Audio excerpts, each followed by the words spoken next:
A regular decagon is rotated n degrees about its center, carrying the decagon onto itself. The value of n could be... So, what exactly is a decagon? A decagon is a polygon with 10 sides. So I want to do my darndest here to try to draw out what a decagon would look like. And just to help you guys visualize that. Whoops. So a decagon, and in particular a regular decagon, has 10 sides, right? In other words, it will have 10 diagonals, and all of these diagonals are going to intersect,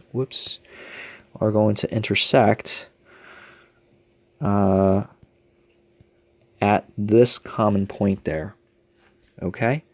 So the question is then, right, it says if for the decagon to land back on itself, the degree measure could be what? So let's try to figure out what the rotational symmetry is.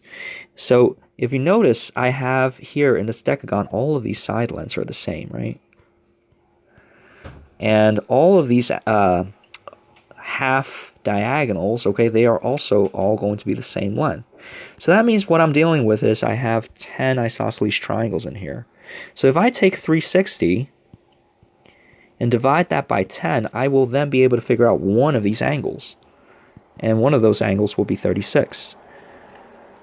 So if I rotate, let's say this point over here, 36 degrees, I will be able to land back on, the decagon will be able to land back on itself. If I rotate 72 degrees, it will be able to land back on itself.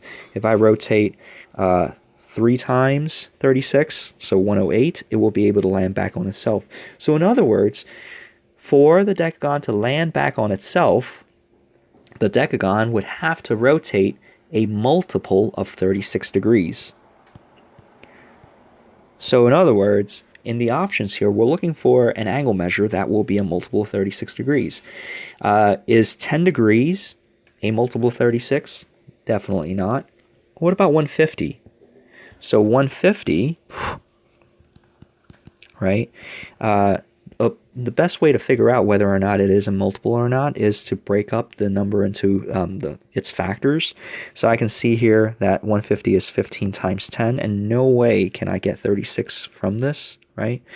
Or this is the same thing as 25 times 6, right? So there's no way I can get 36 or a factor of 36 out of this. So 150 is nope. What about 225? 225 is really 25 times 9. There's no way that I can get 36 out of that either. What about 252? 252 is equivalent to,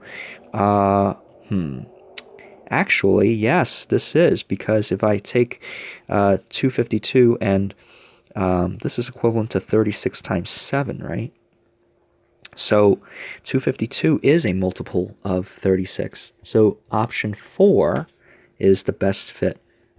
If I rotate the decagon 252 degrees, it will be able to land back on itself.